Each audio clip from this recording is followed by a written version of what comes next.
Já estamos vendo sua tela, tá, Douglas? Ok, posso começar então? Pode.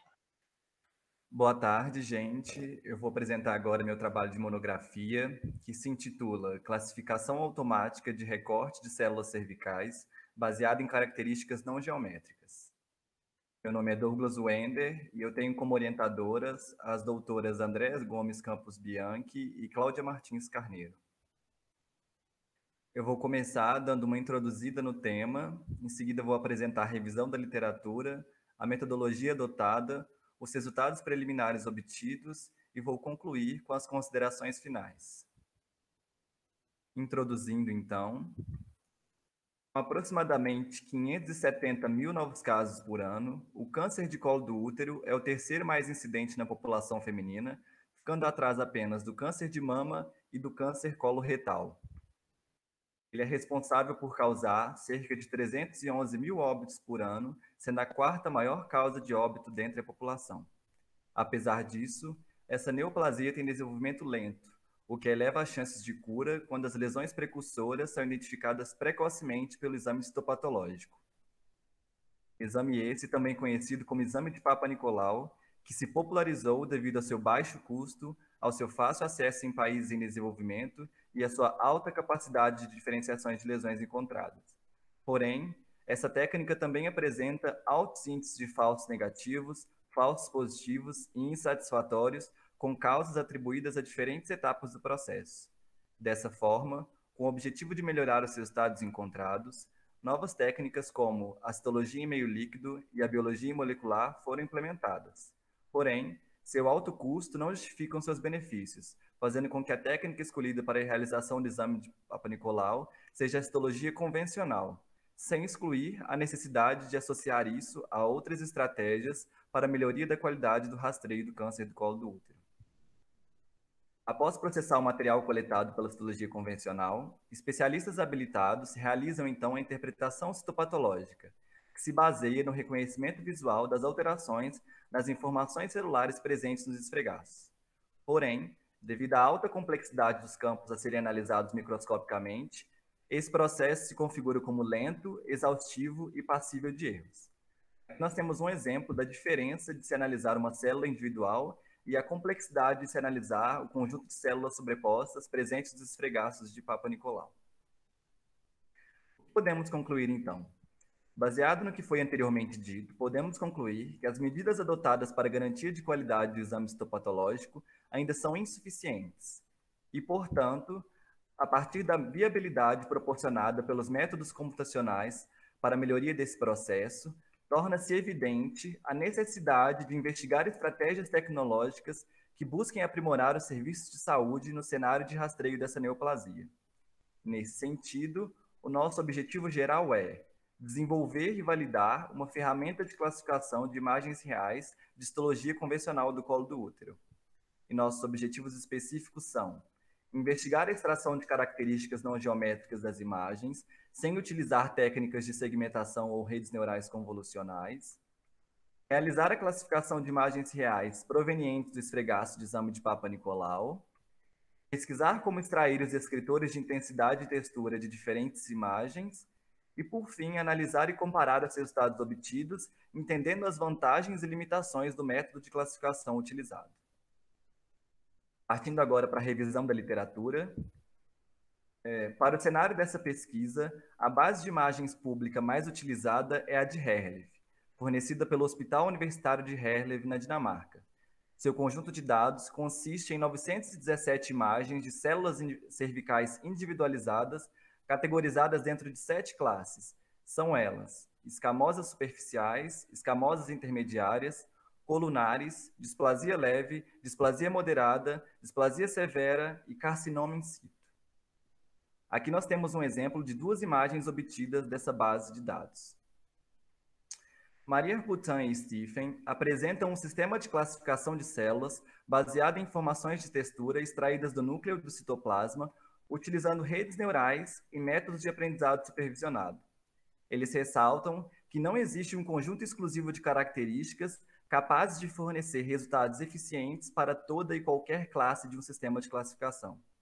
Além disso, eles apresentam o algoritmo SVM como solução eficiente para a classificação. Akishmi e Krishnaveni descrevem um método para extração automatizada de múltiplas características de núcleos e citoplasmas, utilizando função de densidade de probabilidade paramétrica, algoritmo de expectativa maximização e clusterização. Seus resultados afirmam a eficiência do sistema proposto para diferenciar lesões entre de baixo grau e de alto grau. Walker et al. Apresentam resultados preliminares para a classificação de núcleos e de células, utilizando características texturais da matriz de concorrência de nível de cinza e análise linear discriminante para reduzir a dimensionalidade do espaço de características extraídas. Seus resultados demonstram que as características de textura extraídas da GLCM fornecem um meio eficiente para discriminar células cervicais normais e alteradas. Todos os trabalhos anteriormente citados utilizam a extração de características de textura associada à extração de características geométricas e a um pré-processamento que inclui segmentação celular. De forma distinta, Plicite e Nicole apresentam uma estrutura para a classificação eficiente de células cervicais em categorias normais e alteradas, baseada exclusivamente na extração de características de textura da área do núcleo. Eles investigam a eficiência de esquemas de redução de dimensionalidade não linear para produzir uma representação precisa das múltiplas características celulares. Seus resultados permitem analisar a eficiência de sistemas baseados na extração exclusiva de características provenientes do núcleo, quando comparado com sistemas baseados na extração de características provenientes da célula completa. No estado da arte atual, encontram-se métodos que utilizam Deep Learning, assim como Araújo et al. Esse artigo apresenta uma ferramenta computacional para análise histopatológica, utilizando técnicas de Deep Learning para realizar a segmentação celular em imagens de esfregaço de histologia do colo do útero, contendo alto grau de sobreposição celular. Seus resultados demonstram alta eficiência para a abordagem proposta e robustez para a presença e interferência de neutrófilos, ruídos e outros artefatos comuns. Apesar da efetividade, as técnicas que utilizam Deep Learning em redes neurais apresentam algumas disfunções. Necessitam de um grande número de imagens para treino, apresentam alto custo de processamento computacional e não permitem a identificação dos atributos utilizados e suas respectivas importâncias, algo que impossibilita a correlação da técnica computacional com o contexto biológico e, dessa forma, nos leva a buscar soluções alternativas, assim como o sistema aqui proposto, que utiliza uma base de imagens reais de histologia multicelular e não emprega segmentação e extração de características geométricas. Falando um pouco agora da metodologia adotada, ela é composta por 7 fases, sendo elas entrada, pré-processamento, extração de características, treinamento, testes, avaliação e saída. E eu vou falar um pouco delas a seguir. A começar do banco de dados presente na entrada, o CRIC é um banco de dados privado, produto de uma equipe multidisciplinar de pesquisadores de ciência da computação e biologia, que fornece uma coleção de imagens reais de esfregaços de histologia do colo do útero. Ele é composto por 400 imagens, totalizando 11.473 núcleos, todos classificados por citopatologistas independentes, dentro de 6 tipos de classes diferentes.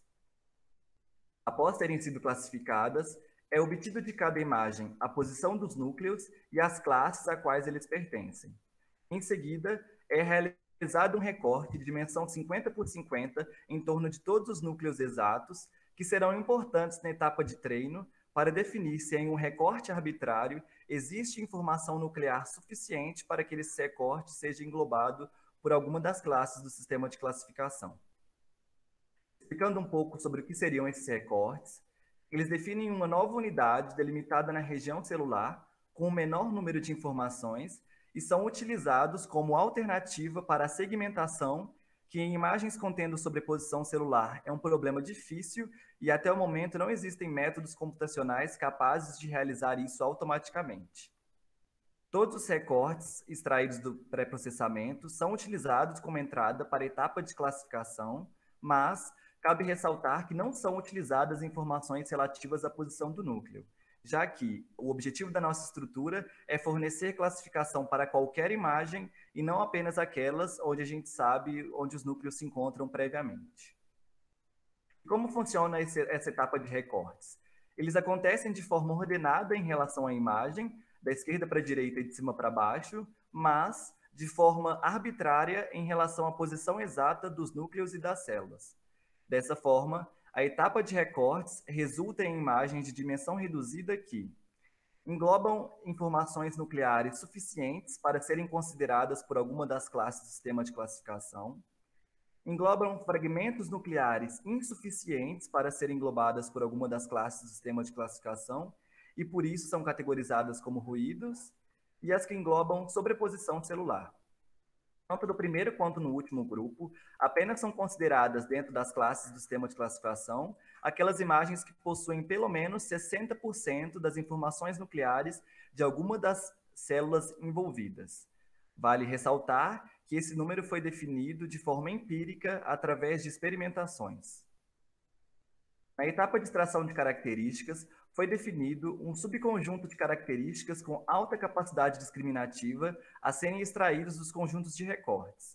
Todas as características se referem a informações relacionadas à textura e não passam por pré-processamento de segmentação para serem obtidas. São elas: matriz de concorrência em níveis de cinza, histograma de gradientes orientados, padrões binários locais, momentos invariantes de Hu, características de textura de Haralick, média de intensidade, valor máximo de intensidade, valor mínimo de intensidade e desvio padrão. Os recortes passam, então, para a etapa onde são subdivididos em dois conjuntos. O primeiro contendo recortes que possuem informações nucleares relevantes e o segundo contendo recortes com ruídos. Para a etapa de classificação em si, apenas o conjunto que possui informações nucleares relevantes é utilizado. O conjunto de ruídos é empregado apenas durante a fase de treino para ensinar para o classificador exatamente a como identificar em quais regiões da imagem existem informações nucleares relevantes. Nesse projeto, nós propomos um sistema de classificação em duas classes, que tem como objetivo o ranqueamento de imagens a partir da presença ou ausência de lesão. Dessa forma, o conjunto com recortes com informações nucleares relevantes é dividido em dois. O primeiro contendo recortes com núcleos normais e o segundo contendo recortes com núcleos alterados, sendo o primeiro grupo associado à ausência de lesão e o segundo grupo associado à presença de lesão. Para a classificação, nós utilizamos o algoritmo Support Vector Machine. Ele recebe como entrada um conjunto de dados e prediz para cada uma delas quais das possíveis classes ela faz parte. Nós também utilizamos uma técnica denominada validação cruzada K-fold para garantir a generalidade e a imparcialidade dos resultados. Para o cálculo das métricas de avaliação, primeiramente é necessário mensurar o número de verdadeiros positivos, que se referem aos núcleos alterados corretamente classificados como alterados, verdadeiro negativo, que se referem aos núcleos normais corretamente classificados como normais, falso positivo, que se refere aos núcleos normais erroneamente classificados como alterados, e falso negativo, que se referem aos núcleos alterados erroneamente classificados como normais. A partir disso, as métricas estatísticas extraídas são precisão, que é a porcentagem de dados classificados corretamente para a classe a qual verdadeiramente pertencem, revocação, que é a porcentagem de dados alterados corretamente classificados como alterados, especificidade, que é a porcentagem de dados normais corretamente classificados como normais, e F1, que é uma relação entre a precisão e a revocação para fornecer uma medida única e balanceada para o sistema. Partindo agora para os resultados preliminares, eles são exibidos na tabela e indicam ótimo desempenho do sistema proposto. Isso implica que a categorização eficiente de imagens reais de histologia cervical é viável através da extração exclusiva de características não geométricas. Isso também abre espaço para a possível inclusão de outros sistemas de classificação na estrutura proposta. Dessa forma, será possível obter informações não só a respeito da presença ou ausência de lesão, mas também da gravidade das lesões encontradas. Concluindo, então, a fim de fornecer auxílio eficiente com aplicação em ambiente real, A eficácia dos resultados obtidos deve ser investigada tanto em viés computacional quanto em viés biológico.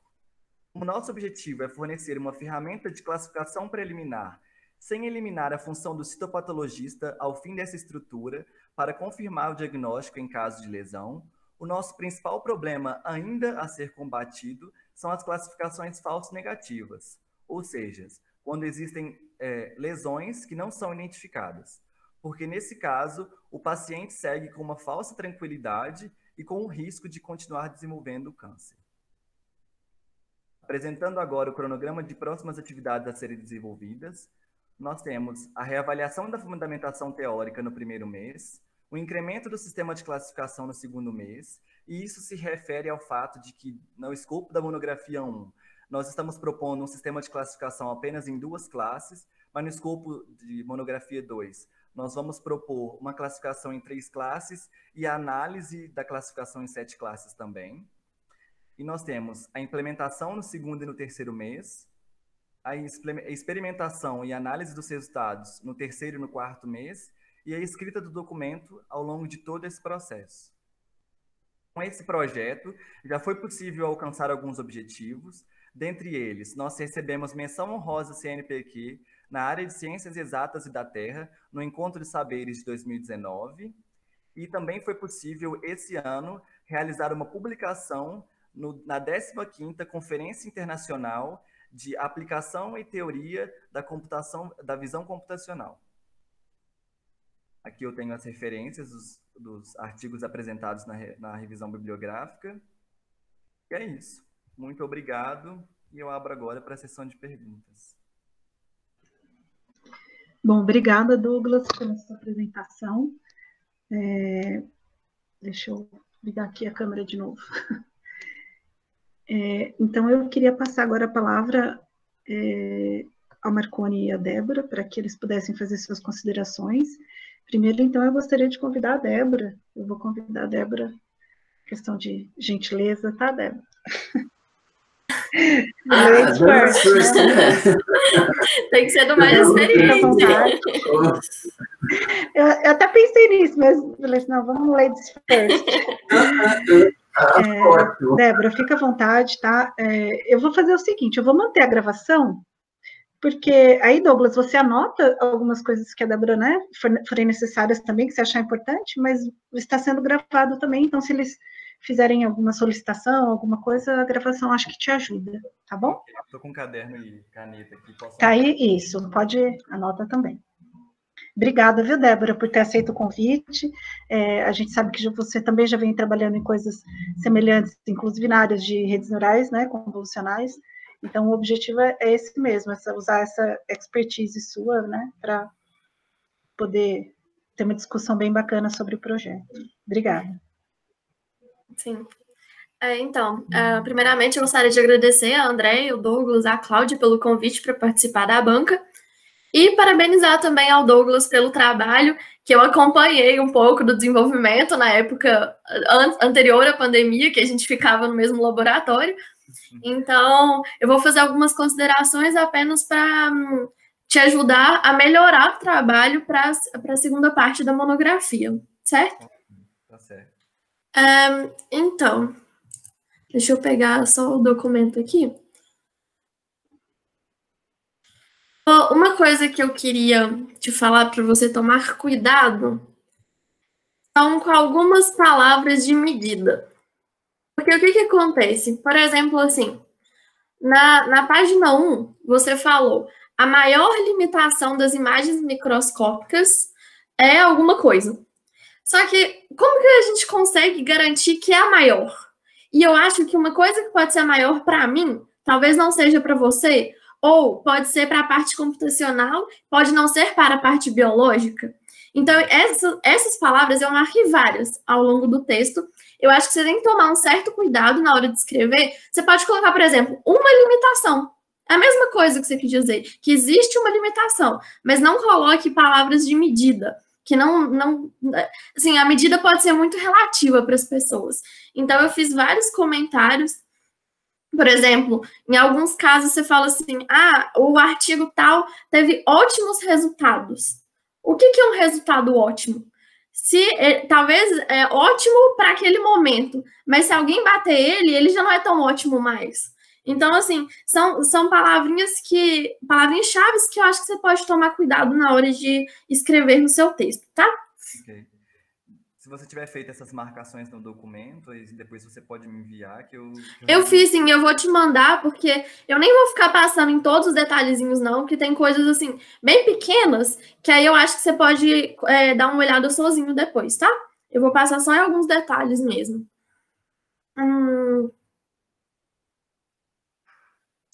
Aqui, você fala... Na página 2, você fala: os benefícios da citologia em meio líquido não justificam o seu alto custo. Só que você não falou quais são esses benefícios da citologia. Eu acho que ficaria interessante se você apresentasse eles para falar o problema, entendeu? Para contrabalancear isso.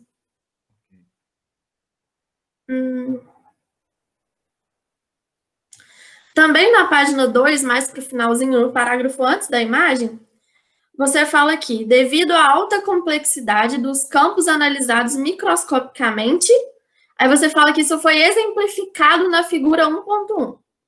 Um detalhezinho aqui é que o figura sempre tem que ser com letra maiúscula, mas isso não é por isso que eu estou falando disso. Eu estou comentando porque você falou que a alta complexidade foi mostrada na figura. Isso pode até ter sido mostrado para gente que já consegue interpretar a figura. Então, eu acho que você pode colocar, se você quer falar isso, você fala assim: tá vendo que na imagem tem muita sobreposição? Isso dificulta a interpretação. Talvez, assim, falar de um outro jeito para quem não está tão acostumado a ficar dentro desse mundo das células. E também, eu acho que uma coisa sempre que é importante, você casar o título da imagem, a legenda da imagem, com o que você está escrevendo no texto. Porque no texto você falou que essa complexidade, e quando você foi falar no label da figura, você colocou só que é uma célula isolada e uma célula em sobreposição. Então, assim, tentar casar essas duas coisas também, porque elas estão querendo dizer a mesma coisa. Ok.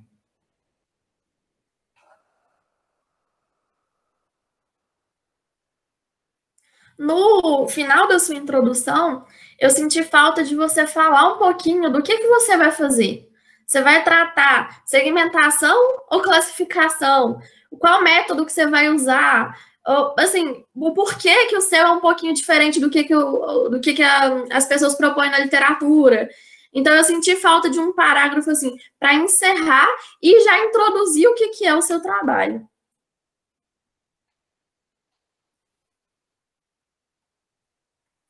Uma outra coisa que eu anotei aqui, que aí já entra na revisão da literatura, é para você tomar um pouco de cuidado com as siglas. Por quê? Por exemplo, no segundo parágrafo da revisão de literatura, você colocou SVM, mas foi a primeira vez que apareceu no texto e você não explicou o que é SVM. Eu até vi que tem essa explicação mais para baixo, acho que no desenvolvimento, mas você não falou até aqui. Então, tomar um pouco de cuidado com isso. E uma coisa que eu gosto, vocês podem definir depois se vocês acham que cabe nesse trabalho, é fazer uma lista também das siglas. Depois da introdução, depois do lista de figura, lista de tabela, também fazer uma lista de sigla para a pessoa que não está muito acostumada, se no meio do texto ela está lendo e esqueceu, ela pode voltar lá e achar rapidinho o significado.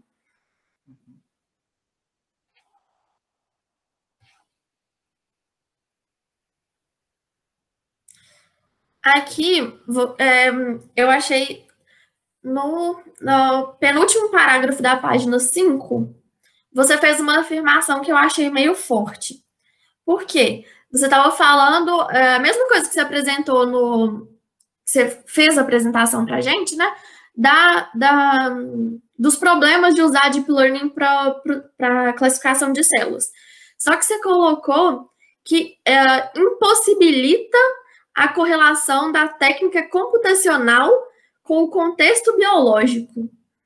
Esse impossibilita, para mim, eu até entendi o que você quis dizer, assim, de não ter como comparar exatamente qual característica que ele está usando, por exemplo. Mas se você pegar uma imagem, classificar ela com Deep Learning e pedir um citopatologista para classificar a imagem, você consegue casar isso, para ver se está certo ou se está errado.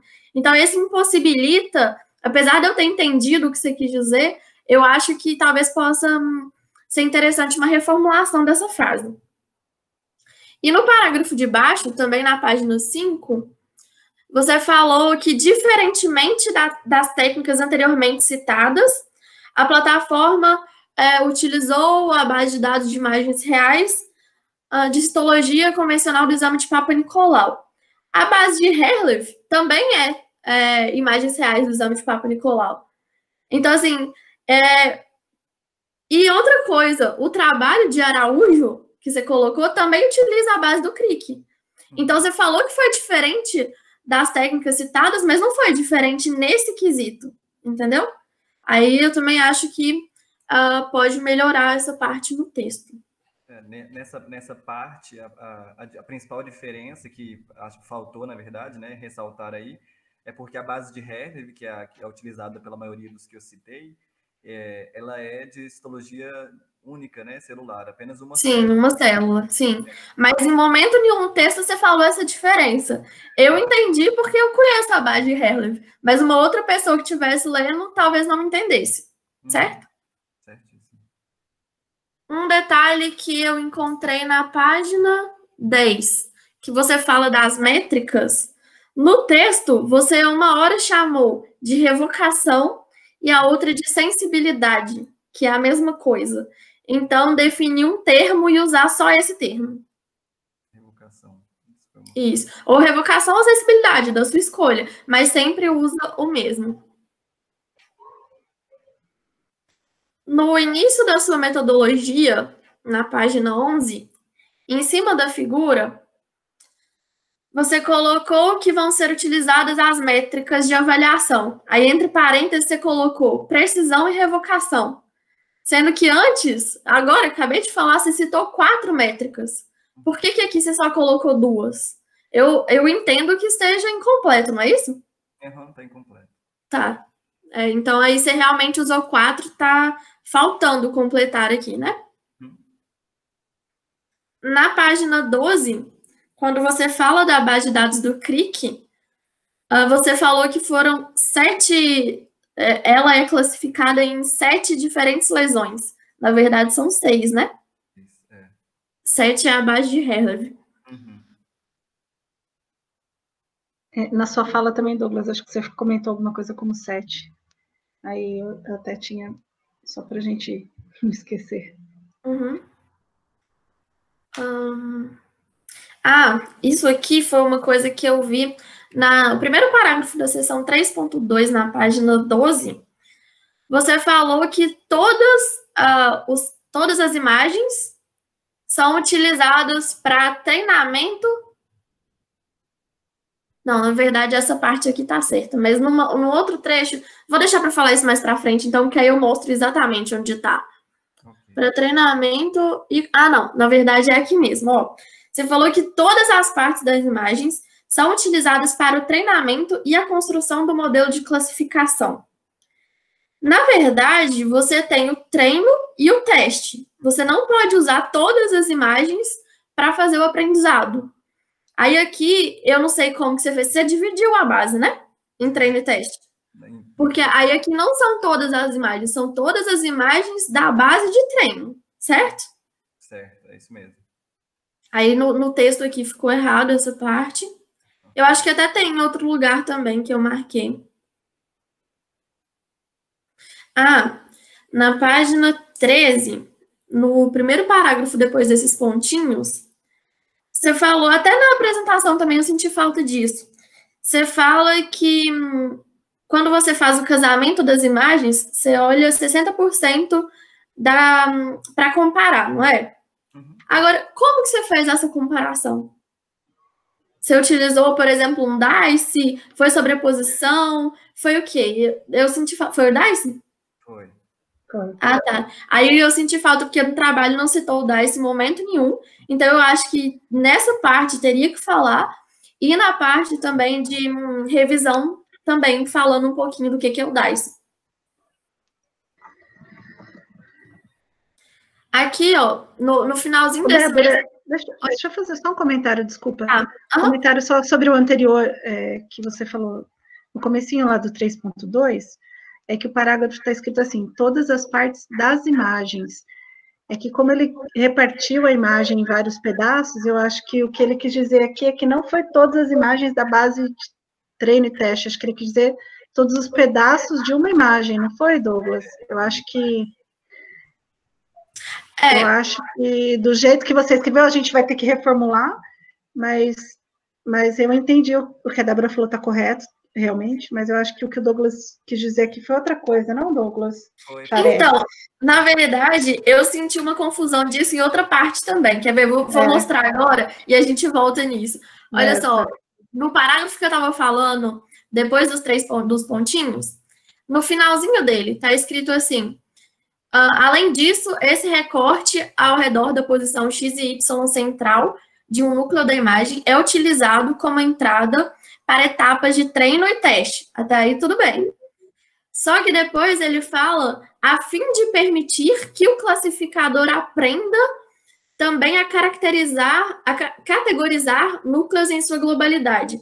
Só que aí já causou a mesma confusão. Por quê? Ele falou treino e teste, que estava separado, ok. Mas o teste não é utilizado para aprendizagem. André, você está mutada. Eu vi que você está falando. Tem razão, desculpa, é isso mesmo. Então, nesses dois momentos, aí eu fiquei meio em dúvida, será que ele dividiu mesmo? Será que ele não dividiu? Porque em momento nenhum ele falou dessa divisão. Aí eu acho que, assim, faltou completar um pouquinho disso. E depois, nos resultados, eu imaginei que ele tinha feito realmente isso. Mas, assim, deixar claro no texto só. No texto não fala depois sobre treino e teste? Eu lembrava que tinha alguma coisa sobre isso.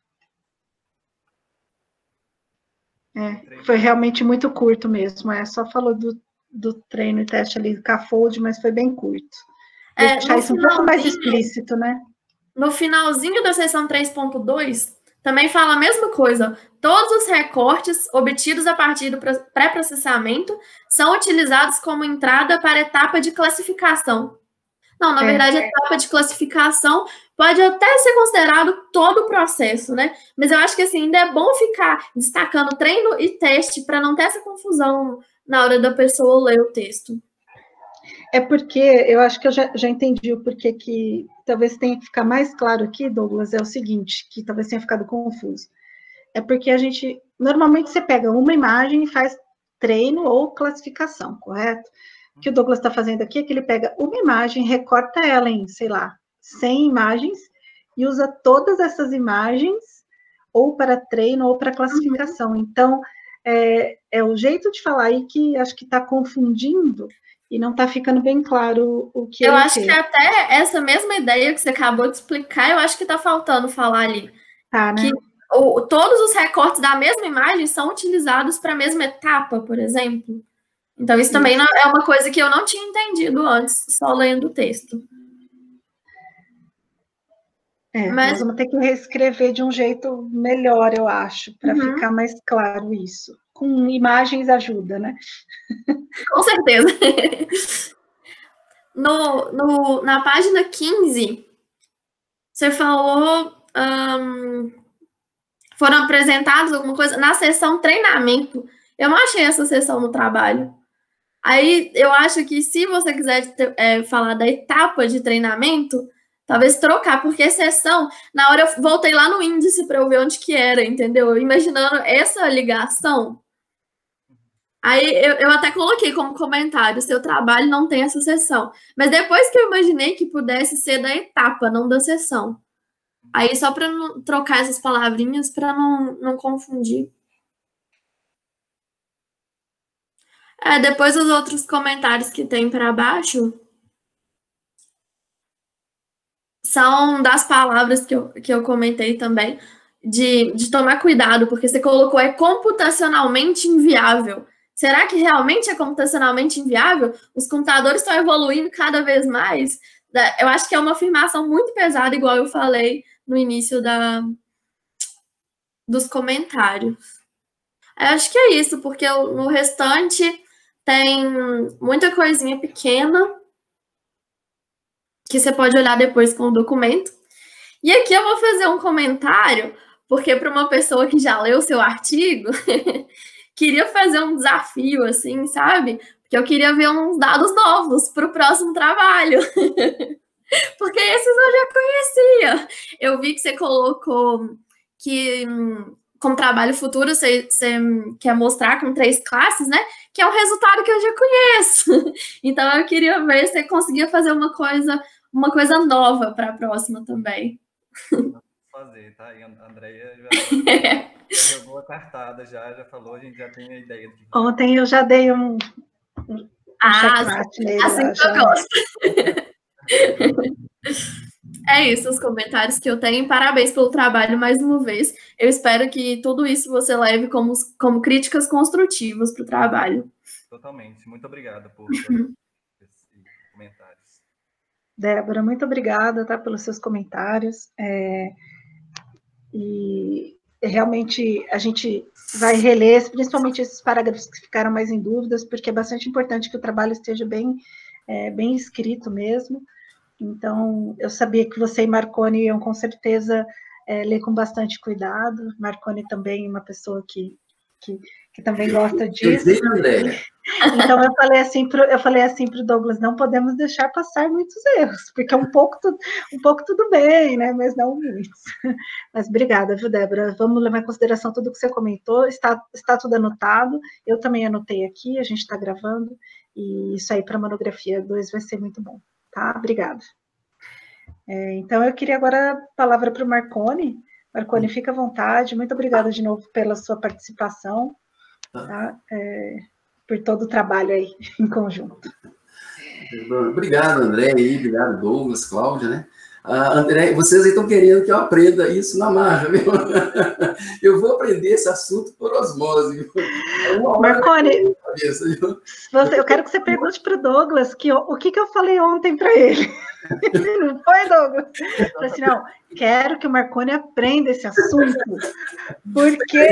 Eu falei assim, acho que eu estou vendo uma oportunidade aqui de pesquisa. Porque eu sei que a hora que ele aprender o assunto, ele vai conseguir, a gente vai fazer um monte de coisa. Então, era esse o objetivo, Marconi. Douglas, deixa eu primeiro falar assim, é o seguinte, primeiro assim, tenho que te parabenizar pelo trabalho, tá? Interesse social sem comentários, né? E também o interesse tecnológico, né? No caso, computacional, porque você observa bem, né? Que é um desafio, é um campo de pesquisa ainda, né? Para melhorar essa precisão, essa análise desses resultados, né?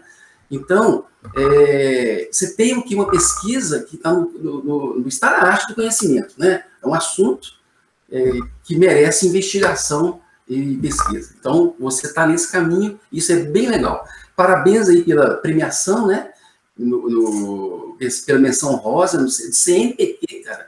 Isso aí, veja bem, quem atribui isso são os pesquisadores do CNPq. Então,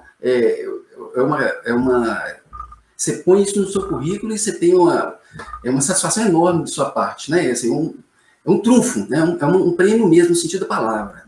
E a publicação internacional, né? E você já tem aluno de graduação, você ainda nem terminou a graduação, já tem uma publicação internacional. Muito bem, parabéns mesmo, tá? Sua apresentação também, os slides, eu gostei muito. Olha só, seus slides são perfeitos. É assim que se faz slides, tá? Merece dizer isso. Muito bom mesmo, eu gostei mesmo. O que eu não gostei na apresentação, da mesma maneira que a Débora aqui, só é uma crítica construtiva, tá? Pareceu, pelo menos no início, que você estava lendo, entendeu? E não sei se estava lendo ou não, mas pareceu que você estava lendo. Isso não é bom. É bom que você apresente. Você tem um conhecimento, você sabe mais do que qualquer um de nós que está aqui na banca te avaliando, entendeu? Porque você é o cara que entende o trabalho. Então, você pode... você utiliza os slides seus estão muito bons, né? Eles são colocados em itens, tem pouco texto, né? Como deve ser apresentado no slide. Então, não precisa ler. Fala, aquilo ali serve apenas como uma referência para você falar, tá? Aí lá para o final, não sei o que aconteceu, aí você já estava mais desenvolto e já já apresentou da forma ideal, entendeu? Mas aquele iniciozinho pareceu que você estava lendo, isso não é bom. Porque quando você está lendo, quando dá aquela impressão que você está lendo, aí a gente deixa de prestar atenção, entendeu? A gente olha mais para a transparência mesmo, entendeu? Eu não sei se você estava lendo ou não, estava? Não estava lendo. Eu acho que eu ensaiei tanto a apresentação que em algumas partes ela ficou um pouco mecânica, mas... Isso. Tudo na minha cabeça, não li nada. Isso. Aí, pois é, tá vendo? Aí, tá vendo? Olha aí pra você ver. Marconi, acho que ele fez umas 4 prévias, 3 prévias, eu acho, pra gente. Aí, Então, pois é, olha só que impressão. Mas eu gostei, entendeu? Se vi só naquela parte inicial que estava com uma certa dificuldade, né? Dificuldade que eu falei assim, parecia que estava lendo. E depois ficou desenvolto e ficou excelente. Com sua relação de revisão de literatura, sim, você tem que levar em consideração o que a Débora falou, né? É porque os autores, eles têm a mania. Olha, da minha área é a mesma coisa, né? Se você for olhar assim, o cara desenvolve um método do tabu, aí ele fala que o método dele é o melhor que existe. Aí o outro fala o VNS, o método dele é o melhor que existe. Então, os autores têm essa mania, que o método deles é o melhor que existe. Isso pode ser naquele momento, então você tem que contextualizar também, entendeu? Isso que a Débora falou é importante, né? Porque tudo está dentro de um contexto. Pode ser bom para aquela época, hoje já não é mais. Porque se era tão bom assim, então para que você continua pesquisando sobre aquele assunto, né? Então, aquilo ainda é margem de pesquisa. Então, na revisão de literatura, só tem que ter esse cuidado aqui de colocar adjetivos, né?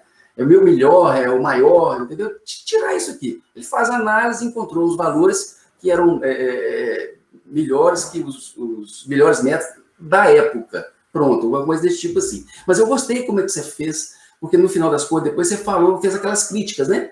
Você apontou claramente assim, ó, tem essa dificuldade desses métodos, então eu tenho essa abordagem que vai tentar avançar no conhecimento. E aí, isso é muito legal na sua escrita, né? Certamente por isso você teve trabalho aceito no Congresso, né? E ganhou prêmio, né? É por causa dessa sua capacidade de convencimento. O que eu digo muito assim é o seguinte, ó, figura... não usa a palavra assim, como demonstrado na figura, como demonstrado na tabela. No caso, ele usou só que figura, para falar que ele demonstrou. Figura não demonstra nada, mostra, ilustra, tá? Usa essa palavra, eu tenho formação matemática, né? Então, demonstração quando eu falo demonstração matemática mesmo, né?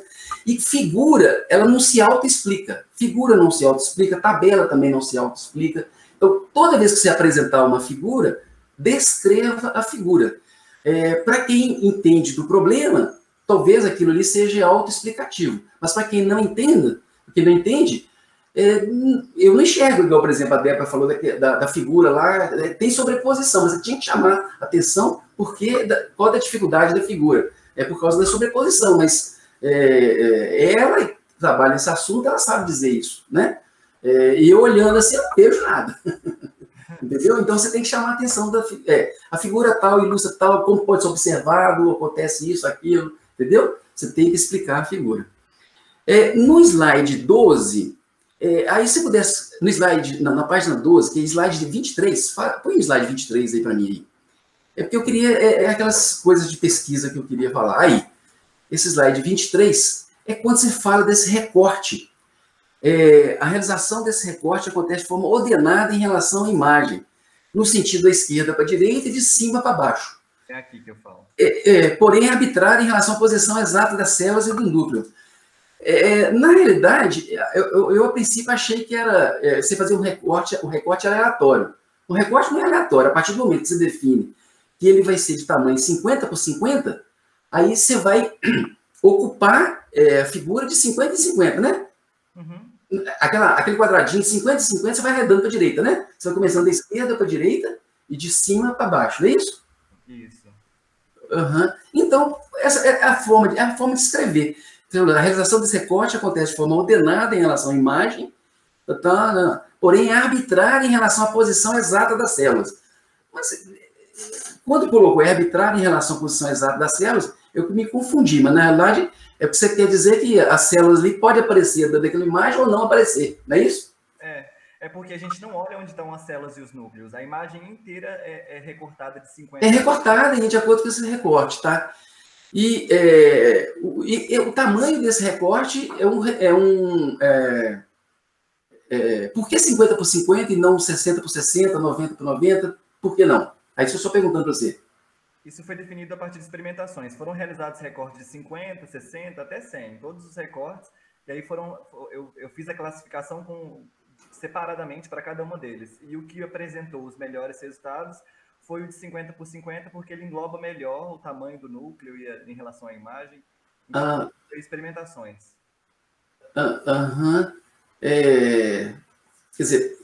Quer dizer, então, na realidade, existe um tamanho ideal também para fazer essa análise, né? Então, isso aqui é um objeto de otimização. Fico pensando assim, porque a gente pode ficar considerando assim, estou divagando aqui, tá? Então, por exemplo, considerando esse tamanho assim, N por N, e aí eu fico variando esse N, ó, é mais ou menos assim, você tem o oráculo é o seu algoritmo que devolve a classificação, né? Então, se eu fizer assim, ó, se eu fizer N por N, eu vou variar N igual a 50. Aí ele devolve um resultado. Aí eu fizer N igual a 51, ele vai dar outro resultado. Então, caberia fazer você fez com experimentação, mas caberia pensar num tamanho ótimo aqui, né? Uhum.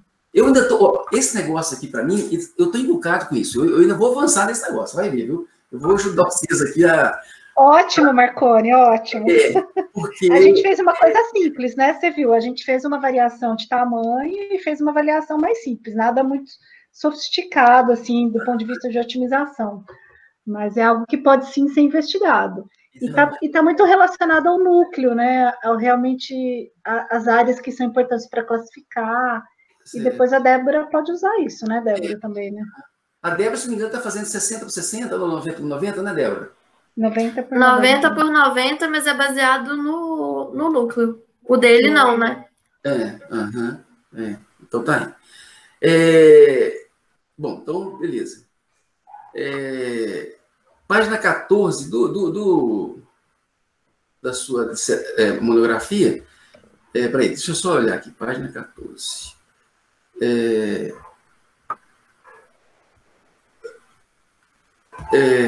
Qual motivo ter escolhido essas características para analisar? Você falou que as características de intensidade média, valor máximo de intensidade, valor mínimo de intensidade, característica de textura. Aqui não tem, não tem área aqui não, né? Por que você considerou essas e não outras? A gente não utiliza... Aí só estou fazendo pergunta para você, para ter uma coisa para perguntar. Não, sem problemas. A gente não utiliza a área e nenhuma outra característica geométrica porque a gente a gente faz recortes, né? Então a gente não tem segmentação, a gente não tem a área exata do núcleo, essas coisas. Então essas informações a gente não extraiu.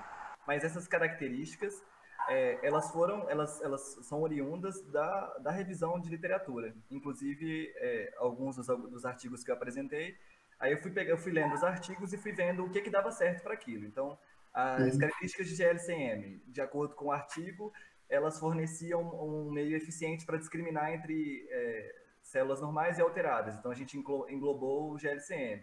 E assim foi. Algumas das características foram por conhecimento próprio também, assim como o Room Moments.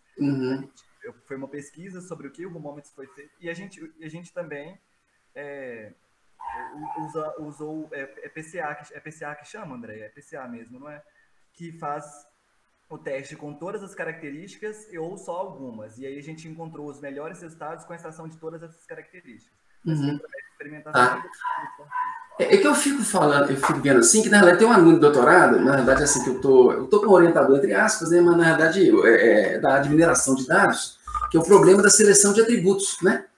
E é uma tese de doutorado que a gente está orientando, e muito legal, muito legal. A Ellen, ela é professora lá do departamento de sistema de computação, acho que o nome é esse, lá é de João Molevade. Ela é top de linha, sabe? E a gente, elas pegam, assim, 100 atributos, né? Quer dizer, na verdade, faz a classificação lá com 100 atributos e conclui que apenas 10 lá fazem uma classificação igual, entendeu? Você ganha em escalabilidade, né? Você tem menos atributos para ficar avaliando, sabe? Então, são coisas que podem ter uma interação muito grande. Andréia, a Ellen, terminando esse doutorado, a gente vai incorporar ela aqui na equipe, tá? Sim. A gente já falou, né? Ela tem condição de contribuir aqui. De contribuir. A gente fez a seleção de características mais simples, né? Que foi esse PCA aí que o Douglas falou. Mas o da Ellen, com certeza, o que ela faz é algo mais sofisticado, porque ela usa a otimização para selecionar as melhores. Exatamente, Que foi, veja bem, ela fez a matéria comigo, né? E fazia da forma convencional. O pessoal aí olhando, ia na literatura, tal, isso aqui é bom, tal, e usando aquelas heurísticas convencionais, construtivas, né? Se estiver melhorando, vai. Aí a gente utiliza a meta-heurística para fazer isso. Então ficou muito legal. Aí, a outra coisa, na página 16, a Débora, né? A Débora já falou, e eu vou repetir de novo aqui, porque é esse uso de adjetivos, né? Você falou assim, como nesse tipo de imagens, a obtenção de informações a respeito de limites nucleares, citoplasmática é complexa e computacionalmente inviável, pronto. Por quê? Foi a mesma pergunta que a Débora fez. Então, ficou completamente descontextualizado isso aí, computacionalmente inviável. Por quê? Você tem que mostrar por que é computacionalmente inviável. É mesmo? Não sei, né? Tem que tomar cuidado com isso. Tá certo? E esse capítulo aqui, que na realidade é o resultados preliminares, foi muito curto, moço. Vende mais o peixe. Você tá uma página só para um capítulo. Aí você tem que falar, assim, no resultados preliminares, você fala assim, eu desenvolvi o algoritmo na linguagem tal, né? Essa base de dados está armazenada em endereço tal, fazer a propaganda lá do CRIC, né? O endereço. Falar as características dessas instâncias utilizadas, entendeu? Nada disso você fez. Já foi apresentando só o resultado. Aí ficou muito enxuto. Uma página só para um capítulo, né? Nem justificar para ter o capítulo, tá certo? E trabalhos futuros também ficou, assim, muito enxuto também. Igual, por exemplo, quando você fala lá de cronograma de atividades, incremento do sistema de classificação. O que é isso? Você entende o que é isso? Eu não. Eu entendi agora, que com 2 classes vai passar para 3, né? 3, depois 4, sei lá. Mas, então, quando se for descrever alguma coisa, assim, tenta pensar numa pessoa que não é da sua área. Por exemplo, ponha alguém conhecido, colega seu de república, sua mãe, seu pai, para ler, se vocês não forem da área biológica. Né? Esses aí são os leitores adequados para ler esse tipo de texto. Porque se eles compreenderem, ótimo. Se eles não compreenderem, alguma coisa está falha, tá? E a gente sempre procura escrever um texto para aumentar a audiência. Tá? Então, assim, você tem que explicar mais as coisas, tá? Sem ser prolixo, né? Tem que ser conciso, mas preciso, tá? Para poder fazer. E no mais, assim, parabéns, esse é um trabalho... Não, monografia 1 já tem trabalho publicado em congresso internacional, já tem prêmio. Então, poxa, monografia 2, agora você fica devendo mais coisa. E uma integração maior. Você tem que comparar, né? Uma integração aí com a Débora e você... Integração com a Débora. Que nós temos o melhor mestrado de ciência da computação do país. Não ficamos devendo nada para ninguém. Entendeu? Eu também acho que o Douglas tem que vir, hein? Parabéns aí para vocês aí, Andréia, e a Cláudia. Toda coisa. Um computeiro entendendo, né, de alguma certa forma aí de citopatologia, né? Show de bola. Você, Douglas, é uma gracinha, tá? Parabéns. Parabéns mesmo. Vai em frente. Marcone, você tem que permitir que, quando o aluno tiver artigo, pular etapas. Para que fazer monografia 1 e 2? Pode. Bastava a gente ter esticado o resultado, e por isso a gente não esticou, porque tem a monografia 2, né? Pode. Mas como você tem que cumprir etapas... Olha para você ver, no nosso mestrado, no Proficam, o aluno não precisa escrever dissertação, já pode escrever e encaminhar um artigo, entendeu? Já substitui 3 artigos, né? Exato. Pode também... E aí, imagina, na graduação, se você tem que fazer monografia 1 e 2, mas já tem artigo publicado, não justifica. Realmente, tem que fazer monografia 1 e 2. É uma coisa para vocês poderem pensar, né? Perfeito, concordo com você. Assina embaixo. Eu vou dar a palavra para a Andréia, para a presidente aí. Não, obrigada, Marconi, pelas suas considerações. Sempre... Bom, você e Débora sempre muito participativos e o objetivo realmente é esse. Eu disse para o Douglas ontem, eu quero fazer o Marconi aprender essa área para a gente poder publicar mais. E o jeito de fazer isso é fazer você ler os trabalhos dos alunos, entendeu? As bancas dos alunos. Então, é isso mesmo. Não, mas é porque o trabalho... a Débora também fez um trabalho, né? Está fazendo um trabalho similar lá nos núcleos, né, um pouco diferente aí da abordagem do Douglas, mas está fazendo um trabalho similar e eu sabia que você conseguiria contribuir, né, de forma positiva. Então, muito obrigada mesmo pelas considerações. Tá? Cláudia, fica à vontade, Cláudia, você quer fazer algum comentário? Agradecer você pela parceria. Agradecer, Marconi, Débora, você pela parceria, Débora, Marconi também pela parceria, mas nesse momento pelo trabalho, né? Por terem tomado cuidado de ler o trabalho do Douglas e dar tantas contribuições para que ele possa, agora de monografia 1 para 2, acabar de acertar esse passo. Parabenizar o Douglas pela apresentação. Ontem eu assisti só o gravado, não teve jeito de eu estar com vocês presencialmente, mas Douglas melhorou muito da semana passada para hoje. Tá de parabéns. E tenho certeza que para a defesa final vai estar mais completo e melhor ainda. E bater naquela tecla que eu venho batendo com Débora nos poucos minutos que a gente acaba conversando. Com Douglas eu já falei lá atrás também, que eu ainda estou esperando aquele momento que a gente vai tentar casar os resultados de vocês com o porquê não chegou num resultado melhor do ponto de vista biológico. Ou seja, Marconi, eu quero ver as imagens e falar assim, olha, essa imagem aqui não foi o resultado bom. E eu explicar biologicamente por que não foi um resultado bom. Ou seja, essa é a exceção, não é a regra, sabe? Porque tem imagem que nem a gente consegue estabelecer uma definição para ela. E aí, por isso, a gente usa outras imagens daquela lâmina e não especificamente aquela, né? Então, eu acho que a hora que a gente conseguir fazer esse casamento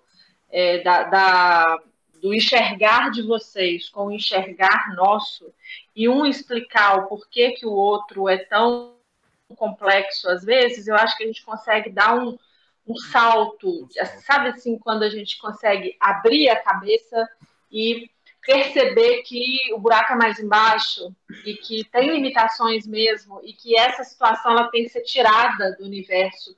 E com isso a gente consegue mostrar que o resultado ele é bem melhor do que ele até parece ser, né? Então eu quero fazer esse exercício com vocês, porque eu acho que a gente vai sair de um exercício desses bem satisfeito com o tanto que uma métrica vai melhorar. Né? Então, acho que Débora está concluindo algumas coisas, Douglas agora também concluindo esse período. Eu acho que a gente pode tentar fazer isso, né, Andréia? Para poder... Eu também acho. Então, Cláudia, uma das coisas que eu pedi para o Douglas, nessa segunda parte, o que eu quero com ele agora, eu quero que ele faça algo que já treinou, ele tem essas características, e agora ele vai pegar uma imagem e vai identificar na imagem essas regiões que têm uma probabilidade maior. Porque essas imagens vão ser mostradas para você e você vai ver o que o método pegou e o que o método não pegou. Né? Que é essa discussão que você quer fazer. O que a gente, né? Como que isso está funcionando, como que a biologia tem que estar correlacionada com a computação. Então, é isso que eu quero que ele faça na monografia 2. Eu quero que ele retorne, assim, dado uma imagem, ele consiga retornar essas regiões de maior probabilidade, e foi o que a gente até conversou ontem, para que ele consiga fazer isso para Mono 2, porque a gente meio que fecha um escopo, né? Eu acho. Bem completo sobre essa abordagem de classificação. Ô, Andréia, eu acho que eu vou aumentar meu desafio. Não quero só mais resultado para a Mono 2, não. Eu quero mais um artigo. Um artigo. Acho que se vier com o prêmio ainda, eu vou ficar mais feliz. Todo mundo. Olha. Não, eu acho que... Ter tido a oportunidade de apresentar isso numa conferência internacional foi assim, para mim, eu não tenho nem palavras para falar o quão gratificante foi. Assim, isso tudo graças ao apoio que eu recebi de Andréia e Cláudia o tempo inteiro durante essa pesquisa. Então, para mim, foi super gratificante. E, claro que estou aberto a mais publicações, a todos. Não, obrigada, Douglas. Eu quero também agradecer ao Douglas, parabenizar também, Douglas, pelo seu trabalho. Você sempre muito, assim, participativo, né? Claro, agora a gente está num momento diferenciado, mas enquanto a gente estava ali na UFOP, sempre ali com a Débora também, vocês sempre no laboratório, conversando e discutindo, e olha como, assim, a evolução de vocês é grande, né, quando isso acontece. Então, a gente sabe que você tem um potencial gigantesco aí para fazer uma Mono 2 sensacional, eu tenho certeza disso, e a gente vai ficar te puxando só, né? A gente vai ficar puxando você, que a gente sabe que você com certeza vai gerar um trabalho muito legal. Então, eu também não tenho nada para cobrar do Douglas, não, porque tudo que eu cobrei, a gente já foi falando mesmo pessoalmente. Queria deixar a banca clara que a gente vai tentar realmente fazer todos esses comentários, até para que a Mono 2 também seja um trabalho bem completo e que não tenha, né, assim, para que ela fique bem bacana também como um trabalho escrito, tá? Bom, então eu vou convidar a banca para a gente se reunir numa outra